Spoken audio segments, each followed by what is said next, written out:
क्या आप बहुत लंबे समय से तनाव की समस्या से परेशान हैं जिसकी वजह से नींद ठीक से नहीं आती है और इसी वजह से सिरदर्द या माइग्रेन की समस्या है। और अगर बहुत लंबे समय से आंखों की कमज़ोर रोशनी से परेशान है, मोतियाबिंद की दिक्कत है, गले के रोगों से परेशान है यानी कि गले में दिक्कत रहती है, कफ जमा रहता है, हड्डियों के बुखार से परेशान है या फिर किसी भी तरह का आपको किडनी का इन्फेक्शन है या किडनी से जुड़े हुए किसी रोगों से परेशान है, तो आज का ये जो औषधि हम आपके साथ शेयर कर रहे हैं, इसकी मात्र 2 से 3 पत्तियां अगर सुबह खाली पेट आप चबाकर खा लेते हैं तो ये सारी समस्याएं जड़ से खत्म हो जाती हैं।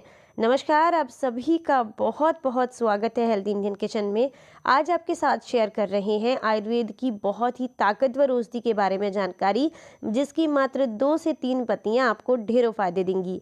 वीडियो अच्छा लगे तो लाइक एंड शेयर ज़रूर कीजिएगा। सामने आप एक पौधा देख सकते हैं, बहुत आसानी से आपको बिल्कुल पास से दिखा रहे हैं ताकि आप इसकी आसानी से पहचान कर सकें। कुछ कुछ देखने से आपको हल्का सा ये ऐसा लगेगा तुलसी है, लेकिन ये वो तुलसी नहीं है जिसके बारे में अक्सर हम बात करते हैं। आपने रामा तुलसी के बारे में सुना होगा, श्यामा तुलसी के बारे में सुना होगा, लेकिन तुलसी सिर्फ 2 प्रकार की नहीं होती हैं, तुलसी कई प्रकार की होती हैं। आज जिस तुलसी के बारे में जानकारी आपके साथ शेयर कर रहे हैं, इसे बरबरी तुलसी कहा जाता है, इसे जंगली तुलसी भी कहा जाता है और इसे काली तुलसी भी कहते हैं। ये हमारे शरीर के लिए बेहद फायदेमंद होती है। अक्सर सबसे ज़्यादा गर्म स्थानों पर होने वाली तुलसी है, यानी कि ज़्यादातर जंगली इलाकों में होती है जहाँ पर पानी की विशेषकर बहुत कमी होती है। इसका इस्तेमाल अगर आप करते हैं तो आयुर्वेद के अनुसार ये वात, पित्त और कफ तीनों विकारों से होने वाले जितने भी दोष हैं उन सब को शांत करके भूख को बढ़ाने का काम करती है, हार्ट ब्लॉकेज को खोलने का काम करती है, रक्त की शुद्धि करती है और इसी के साथ रक्त से संबंधित जितनी भी समस्याएं हैं उनको दूर करती है, मूत्र से संबंधित जितनी समस्याएं हैं उनको दूर करती है, किडनी का इन्फेक्शन ठीक करती है। अगर आप बात करें कि कितनी आसानी से आप इसकी पहचान कर सकते हैं, तो ये 60 से 90 सेंटीमीटर तक ऊंचा इसका पौधा होता है, एकदम सीधा और अनेक शाखाओं वाला होता है। सामने आप आसानी से देख सकते हैं। इसके पत्ते सीधे और लगभग 2.5 से 5 सेंटीमीटर तक लंबे होते हैं। फूल बहुत ही सुगंधित होते हैं और साथ में सफ़ेद, गुलाबी या बैंगनी रंग के भी हो सकते हैं। इसकी जो मंजरी होती है इसमें से बहुत ही अच्छी खुशबू आती है। आप इसे ज़रा सा भी टच करेंगे तो खुशबू पूरे आसपास का जितनी भी जगह होती है सब में फैल जाती है। बहुत ही खुशबूदार पौधा होता है ये। अगर आप इसका इस्तेमाल करते हैं तो आपको बहुत सारे लाभ मिलते हैं, लेकिन सबसे पहले बात करें कि पहचान करना भी तो बहुत ज़रूरी है। तो इसलिए स्क्रीन पर आपको इसके नामों की लिस्ट दे दी गई है, कहाँ पर किस नाम से इसको पुकारा जाता है, ताकि आसानी से आप इसकी पहचान कर सकें। और आप चाहें तो किसी भी आयुर्वेदिक पौधे जहाँ मिलते हैं उस नर्सरी से इसको आराम से लेकर के आ सकते हैं। बहुत ही बढ़िया और बहुत ही ज़्यादा फायदेमंद पौधा है।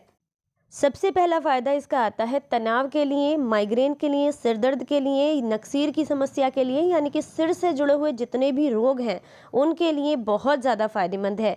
कंठ के रोगों के लिए भी बहुत अच्छी है। साइनस का प्रॉब्लम है, किसी को दमा की दिक्कत है या फिर बार बार चक्कर आते रहते हैं तो उन सब के लिए बहुत अच्छी है। और माइग्रेन वालों के लिए तो बहुत ही अच्छी है। मात्र इसकी जो ऊपर की मंजरी होती है, जो बीज हैं, इनको रगड़ के अगर गहरी सांस के साथ सूंघ लिया जाए तो माइग्रेन में तुरंत आराम देते हैं ये जो है, क्योंकि इसकी खुशबू बहुत अच्छी होती है। और अगर इसका रस निकाल करके एक एक बूंद नाक के दोनों सिरों से डाल दिया जाए तो ऐसा करने से सिर दर्द में, साइनस में, दमा, अस्थमा और नींद न आने की समस्या में आपको बेहद लाभ मिलता है। इसके रस को आप बहुत आसानी से रात को सोने से पहले 2-3 पत्तों को कुचल करके उसका जो रस निकलेगा 1 से 2 बूंद वो आपने अपनी नाक में डालना है, किसी ड्रॉपर की मदद से डाल सकते हैं। अब बात करते हैं आँखों से जुड़ी हुई समस्याओं से। अगर आप परेशान हैं, धुंधलेपन की दिक्कत है या फिर मोतियाबिंद की समस्या है, आँखों में खुजली हो रही है, किसी तरह का इरिटेशन है, तरंगे आती हैं, तो उसके लिए भी बहुत अच्छी है। क्योंकि अगर आप इसका रस निकाल करके आँखों में लगाते हैं तो इससे आँखों की क्लींजिंग होती है, सफाई होती है और आँखों को ठंडक मिलती है, जैसा गुलाब जल डालने से मिलती है।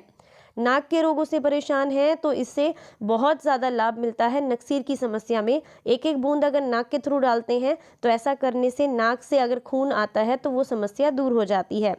कान से जुड़े रोगों के लिए भी बहुत अच्छी है। जिन लोगों को कान में दर्द या टीस रहती है या आवाज़ कम जाती है कान से, तो वो लोग भी इसके 3-4 पत्ते कूट छेद करके रस निकाल लें, उसे हल्का सा गुनगुना करें और किसी ड्रॉपर की मदद से कान के दोनों सिरों में डाल लें, यानी कि एक एक कान में डाल लेना है 2-2 3-3 बूंद।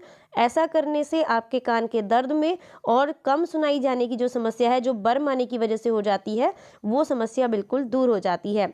अगर आप इसके पत्तों का रस निकाल करके शहद के साथ मिक्स करके लेते हैं तो इससे गले के इन्फेक्शन बहुत जल्दी ठीक हो जाते हैं।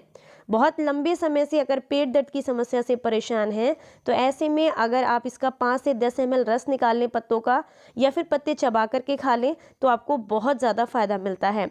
अब बात करते हैं किडनी के इन्फेक्शंस के लिए, या किडनी से जुड़े हुए रोग हैं, जैसे कि मूत्र बार बार आता है, रुक रुक कर आता है, या उसमें जलन होती है, या फिर पथरी की वजह से दिक्कत हो रही है, तो पथरी को भी तोड़कर निकालने में काफ़ी मदद करती है। अगर 10 ml की मात्रा में इसके पत्तों का रस मिश्री के साथ लिया जाए, यानी कि मिश्री घोल करके लिया जाए, तो बहुत आराम देता है। इसी के साथ अगर किडनी में सूजन की दिक्कत है तो ऐसे में इसके जो ऊपर मंजरी लगी हुई है, जिसको बीज भी बोलते हैं, छोटे छोटे, इसके आपने बीज लेने हैं लगभग मतलब मान लीजिए 3-4 मंजरी के इकट्ठे करके बीज ले लीजिएगा, और उसको लगभग आपने जो है 1 गिलास पानी के साथ पका लेना है। अब जब वो पकते पकते लगभग 15 ml रह जाए तो आपने गैस को बंद करके छान करके इस काढ़े का सुबह खाली पेट सेवन करना है। ऐसा करने से किडनी की सूजन इन्फेक्शन बहुत जल्दी ठीक हो जाती है। अगर गठिया के रोगों से परेशान हैं, जोड़ों में दर्द की समस्या है, तो ऐसे में अगर आप इसका काढ़े में थोड़ा सा सौंठ भी मिला लेंगे तो ये समस्या बहुत जल्दी दूर हो जाती है। गठिया के रोगों के लिए बेहद फ़ायदेमंद होती है। इसमें बहुत सारे फ़ायदे होते हैं। शरीर की खुजली से परेशान है तो इसके पत्तों को कूट छेद करके लेप बना करके अगर आप लगाते हैं उस जगह पर जहाँ दांत खाज खुजली की समस्या है, तो ये समस्या बिल्कुल ठीक हो जाती है। पुराने से पुराने घाव को भी ये ठीक करने में बहुत ज़्यादा मदद करती है। साइनस में भी इसके पत्तों को अगर आप लगाते हैं तो बहुत ज़्यादा लाभ मिलता है। अगर बहुत लंबे समय से आप कफ से परेशान हैं तो ऐसे में आप जो है इसका काढ़ा बना करके जब लेंगे तो आपको बहुत ज़्यादा लाभ मिलते हैं।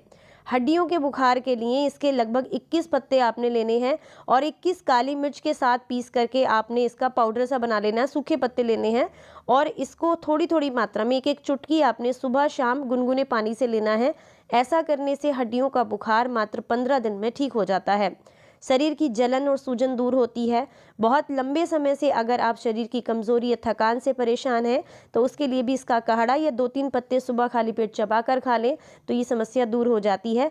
डायबिटीज़ के रोगियों के लिए बेहद फ़ायदेमंद होती है। ब्लड शुगर लेवल को कंट्रोल करने का काम करती है अगर 2-3 पत्ते आप सुबह खाली पेट चबा कर खाने शुरू कर दें। इसका पंचांग इस्तेमाल किया जाता है, इसकी जड़ का इस्तेमाल होता है, इसके पत्तों का इस्तेमाल होता है और इसके बीज का इस्तेमाल किया जाता है।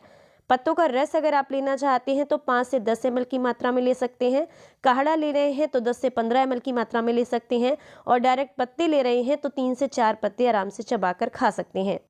अगर आप बच्चों के दिमाग को तेज़ करना चाहते हैं या फिर शरीर के अंदर होने वाले किसी भी तरह के इन्फेक्शन को ठीक करना या बॉडी को डिटॉक्स करना चाहते हैं तो ऐसे में इसके 3 से 4 पत्ते सुबह खाली पेट चबा करके खाना शुरू कर दीजिए और लगातार 1 हफ्ते तक खाइए। ऐसा करने से बॉडी पूरी तरीके से डिटॉक्स हो जाती है और हड्डियों का अगर बुखार भी होता है तो उसमें भी आपको बेहद लाभ मिलता है। तो ये जानकारी जानकर आपको कैसा लगा, मुझे कमेंट बॉक्स में अपना एक्सपीरियंस ज़रूर शेयर कीजिएगा। और मैं हमेशा आपसे कोशिश करती हूँ, कहती भी हूँ कि अगर वीडियोज़ अच्छी लगती हैं तो लाइक एंड शेयर करना बिल्कुल ना भूला करें, क्योंकि इससे हमें बहुत मोटिवेशन मिलता है आगे और अच्छे से काम करने के लिए। और अगर काम अच्छा लगता है तो सभी के साथ ज़रूर शेयर किया कीजिए। फिर मिलेंगे किसी नई जानकारी के साथ, तब तक अपना ख्याल रखें, अपनों का ख्याल रखें और हंसते मुस्कुराते रहें। Stay healthy, stay happy, bye bye.